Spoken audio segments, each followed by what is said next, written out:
সকালবেলা উঠে একটু বিস্কুট খাওয়া হয়ে গেল, একটু আম খাওয়া হয়ে গেল, একটু কি কাঁঠাল খাওয়া হয়ে গেল, তাই তো? তাই তো তোমার? তাই সকালে খাওয়া দাওয়া কি হয়ে গেছে? হ্যাঁ। রান্নাঘরে দেখো শাশুড়ি মা তৈরি করা হয়ে গেছে কাঁচকলা দিয়ে আলু দিয়ে, পাশে মাছের ঝোল, আর এখানে করা হয়েছে পেঁয়াজ দিয়ে ডাল। আর আমি এখন রান্নাঘরে আসলাম। এখন দেখো চালটা ভিজিয়ে রেখে দিয়েছি, আর আগের দিনে অনেকটা মাছের বড়া রেখে দিয়েছিলাম ভেজে, তো সেটা আজকে একটু মশলা দিয়ে রান্না করব। এখানে পেঁয়াজটাও কেটে নিয়েছি, আর এখনও কাটাকুটি কিছুই হয়নি, তো কাটাকুটি করব। আর এদিকে দেখো কাঁঠালটা আগের দিনে এখনও হাফ মতো পড়ে রয়েছে, আর এইদিকে রয়েছে ঘ্যাটকোল। তো আজকে ঘ্যাটকোলটা করব না, ঘ্যাটকোলটা আজকে তুলে অনেককে দিয়েছি, পেছনে তো অনেকটা ভরে গেছে, এর জন্য আশেপাশে সবাইকে মোটামুটি দেওয়া আজকে অনেকটাই হয়েছে। আর আমাদের জন্য কয়েকটা তুলে রেখে দিয়েছি, এটা আজকে করব না, কালকে করব। আজকে ধুয়ে ঠুয়ে রেখে দিচ্ছি, তো সেগুলো কাটা এখনও পর্যন্ত হয়নি। আর বাইরে দেখো পরিবেশটা আজকে, বাইরে ওয়েদারটা আজকে একটুখানি মেঘলা মেঘলা ওয়েদার রয়েছে, একদম রোদটা তেমন জোরালো হয়ে ওঠেনি এখনো পর্যন্ত। আর সব জামা কাপড়গুলো আমার মেলা ঠেলা হয়ে গেছে। তো চলে এসেছি এবার রান্নাঘরে, রান্নাটা করব এখন। আর দেখো প্রথমে কড়াইতে দিয়ে নিয়েছি সাদা তেল, তার মধ্যে আলুটা টুকরো টুকরো করে কেটেছি, কেটে নুন আর হলুদ দিয়ে ভালো করে ঢেকে ঢেকে ভাজবো। ঢেকে ঢেকে আলুটা ভাজলে না আলুটা অনেকটা নরমও হয়ে যায় আর তাড়াতাড়ি সেদ্ধ হয়ে যায়, আর খেতে এই আলুটা খেতে অনেকটা টেস্টিও হয়। প্রান্তিকার জন্য আজকে কোনো মাছ রান্না করিনি, কারণ ও এই খাবো না সে মাছ খাবো না, মাছের ডিম তো ছুঁয়েও দেখবে না, তো আজকে মাছের ডিমটাই মেনলি রান্না করছি। আর এদিকে দেখো আলুটা আমার ভালো করে লাল লাল করে ভাজা হয়ে গেছে, আর এই খাবো না সেই খাবো না ও খাবো না করতে থাকবে, এর জন্য আজকে ভাবলাম রান্নাই মাছ ওর জন্য করব না, দেখি খায় নাকি কি। আর দেখো এদিকে কড়াইতে আমি সাদা তেল দিয়ে নিয়েছি, তার মধ্যে কালো জিরে ফোড়ন দিয়েছি, দুটো লঙ্কা দিয়েছি, আর দিয়েছি অল্প কুচি কুচি করে রসুন। তো ভালো করে ভেজে নেব, আর রসুনের একটা সুন্দর স্মেল বেরোয় না, খুব ভালো লাগে এটা। রসুনটা দেখো আমার ভালো করে লাল লাল করে ভাজা হয়ে গেছে, আর আমি এখানে কয়েকটা পেঁয়াজ মানে 3টে মতো পেঁয়াজ ভালো করে একটু পেস্ট করে নিয়েছি, তারপরে ওর মধ্যে দিয়ে ভালো করে নেড়ে চেড়ে ভেজে নেব। মাছের ডিম খেতে তোমাদের কেমন লাগে অবশ্যই কমেন্টস করে জানিও। আর এই দিকে দেখো আদা নিয়েছি, অল্প 2-3টে রসুন নিয়েছি, আর কয়েকটা নিয়েছি গোলমরিচ, তো সেটা পেস্ট করে নেব, দিয়ে এর মধ্যে দিয়ে দেব, তারপরে ভালো করে একটু কষিয়ে নেব। মাছের ডিম তেমন নিয়ে আসা হয় না, আর শাশুড়ি মা শ্বশুরমশাই তেমন খেতে চায় না, তো হাজব্যান্ডও ভালো খায়, আমিও খুবই ভালো খাই, আর এই জন্য নিয়ে আসা হয়েছে। আর আজকে দেখো সেটাই রান্না করব।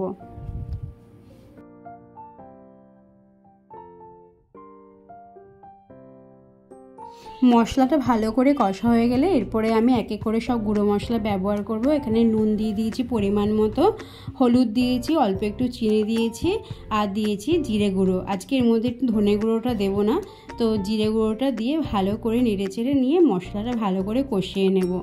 আর এখানে আমি অল্প একটু জল ইউজ করেছি, তো জল দিয়ে ভালো করে মশলাটা কষিয়ে নেব। মশলাটা দেখো আমার ভালো করে কষানো হয়ে গেছে, আর তেলটাও ছেড়ে দিয়েছে।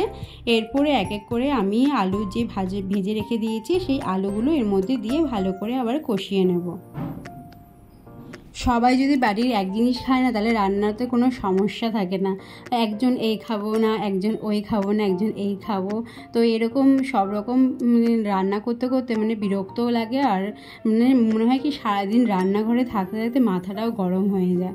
আর দেখো আমার রান্নাটা কষানোটা হয়ে গেছে, এরপরে মাছের ডিমগুলো অনেকটা বড় বড় করে ভাজা হয়েছে, তো সেগুলো আমি এবার টুকরো টুকরো করে কেটে নিয়েছি।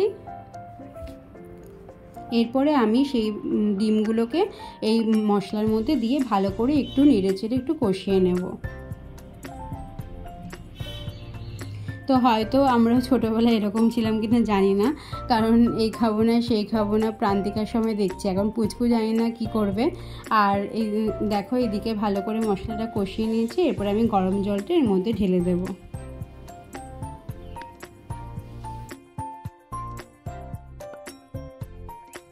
এরপরে আমি ঢাকনা দিয়ে ঢেকে দেবো পরিমাণ মতো জল দিয়ে, আর লঙ্কা দিয়ে, গোটা দুটো লঙ্কা দিয়ে ভালো পরিমাণ মতো আমি জল দিয়ে সেটা ঢেকে দেবো।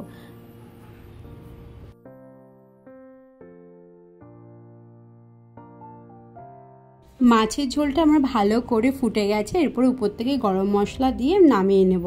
আর এদিকে দেখো ঘ্যাটকোল রয়েছে, সেগুলো মাছের ঝোল হতে হতে আমি ঘ্যাটকোলটা কুচি কুচি করে ডাঁটাটা আলাদা করে নিয়েছি আর পাতাটা আলাদা করে রেখেছি।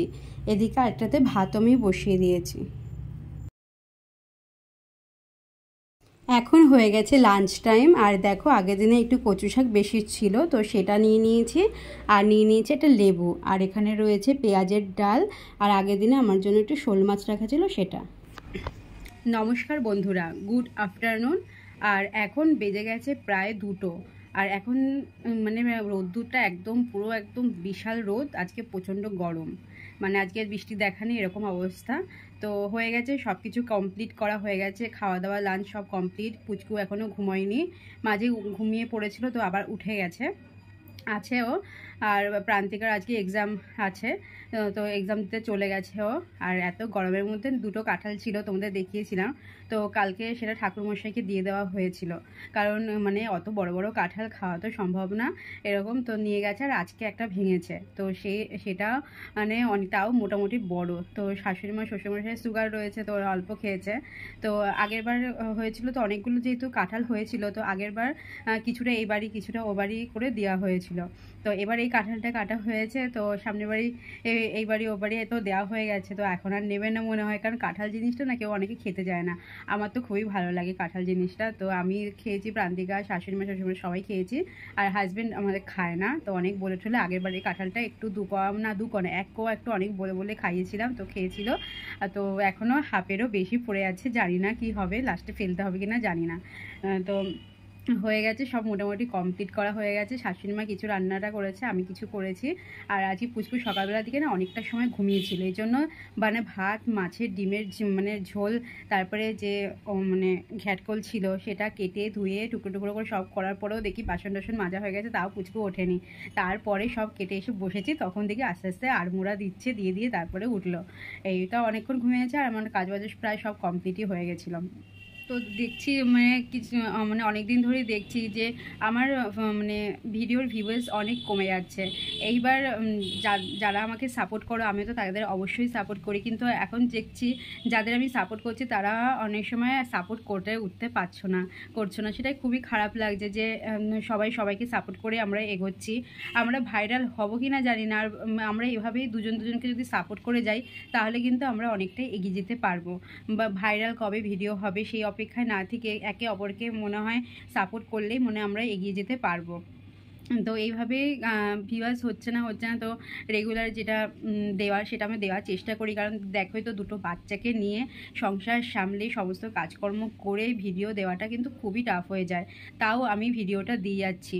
আর দেখছোই তো, তারপরে সেই ভিডিওটা বানানোর পর তারপরে সেগুলোকে এডিটিং করা, সেগুলো পিকচার দেওয়া, সেগুলো সব কিছু মানে করতে তো, যারা এইসব ভিডিও ব্লগ করছো বা যারা ভিডিওগুলো করছো তারা তো জানোই কতটা টাইম এর পিছনে দিতে হয়। তো দেখছো 2টো বাচ্চাকে নিয়ে সামলে এগুলো করছি, তো তোমরা যদি সাপোর্ট না করো তাহলে কিভাবে এগোতে পারবো বলো। আর আমি তোমাদের অনেকটাই সাপোর্ট করছি, যখনই পারছি তখনই কিন্তু তোমাদের সাপোর্ট করে আমি যাচ্ছি, কিন্তু অনেককে দেখছো যে সাপোর্ট করছো না, তারা মানে দেখছো আবার দেখছো না এরকম ব্যাপারটা। আমি কিন্তু যাকে সাপোর্ট করি তাকে সাপোর্ট করেই যাই, প্রত্যেকে যেদিনই পারি প্রত্যেকটা ভিডিও আমি দেখতে থাকি প্রত্যেকেরই, কিন্তু অনেকেই সেটা দেখে খুব খারাপ লাগছে। কিন্তু প্লিজ তোমরা সাপোর্ট করে এইভাবে মানে আমি তোমাদের সাপোর্ট করছি, তোমাদের সাপোর্ট করা অবশ্যই দরকার আমার মনে হয়, না হলে কিভাবে আমরা এগোতে পারবো বলো। এটাই বলার, খুবই মানে ভিউয়ার্সটা অনেকটাই কম হয়ে যাচ্ছে দিনকে দিন, আর তোমরা সাথে থেকো প্লিজ, এটাই বলার। আর নতুন বন্ধুরা যারা চ্যানেলটিতে ভিজিট করছো, যারা সাপোর্ট চাইছো, অবশ্যই আমি তোমাদের পাশে থাকবো, তোমরা আমার পাশে থেকো অবশ্যই। তো ঠিক আছে, চলো এখন পুচকু তো বাবার কাছে রয়েছে, আর আমি একটু পরে প্রান্তিকাকে নিয়ে আসতে যাব, যদি ও ঘুমায় তো ঘুমাবে, না হলে বাবার কাছে দিয়ে প্রান্তিকাকে নিয়ে আসতে যাব। ঠিক আছে, চলো তাহলে আজকে তোমাদের সাথে আবার পরে কথা হবে। ঠিক আছে, তো হয়ে গেছে দেখো সব মোটামুটি সব কাজকর্ম কমপ্লিট হয়ে গেছে, এখন বাজে প্রায় 3:45 মতো। আর পুচকু বাবার কাছে রয়েছে, বাবা ঘুম পাড়িয়ে দিয়েছে। তো যাওয়ার সময় যখন প্রান্তিকাকে নিয়ে আসতে যাচ্ছিলাম তখন জাগনো ছিল, তো এসে দেখি বাবা ঘুম পাড়িয়ে দিয়েছে। তো এই প্রান্তিকাকে খাওয়ালাম, এই খাবো না সেই খাবো না, ওর উপরে মাথা খারাপ হয়ে যাচ্ছে। তো যখন পমফ্রেট মাছ থাকে না তখন আমি মানে তখন পমফ্রেট মাছ খাবো, আর যেই পমফ্রেট মাছ নিয়ে আসা হয়েছে আমি পাবদা মাছ খাবো। মানে এত বিরক্ত লাগছে, মানে বলার মতো না। ছোট বাচ্চারা যদি এত সমস্যা করে না, ভালো লাগে না। যা দেওয়া হয় তা যদি খেয়ে নেয় না, কোনো সমস্যা হয় না। এত বাজবিচার যদি এখন থেকে শুরু হয়ে যায়, বিরক্ত লেগে যাচ্ছে। তো যেহেতু এবার পাবদাটা নিয়ে আসা হয়নি, এখন আমি পাবদা মাছ খাবো। তো কালকে পমফ্রেট মাছ করা হয়েছিল, একটুখানি খেয়েছে আর এখনো পড়ে রয়েছে পুরো। তো আজ পমফ্রেট মাছ বললাম খেতে, খাবে না, তো কি লাল শাক দিয়ে আর ডাল দিয়ে খেয়ে নিল। এই হয়ে গেছে খাওয়া। তো এই খাওয়া দাওয়া সব কমপ্লিট হয়ে গেছে। তো এবার যাব নিচে, কারণ একটু পরে আবার হাজবেন্ড চলে আসবে, আর তারপরে হাজবেন্ডকে আবার খেতে দিতে আসবো। ঠিক, আজকের ভিডিও এখানেই শেষ করলাম, টাটা।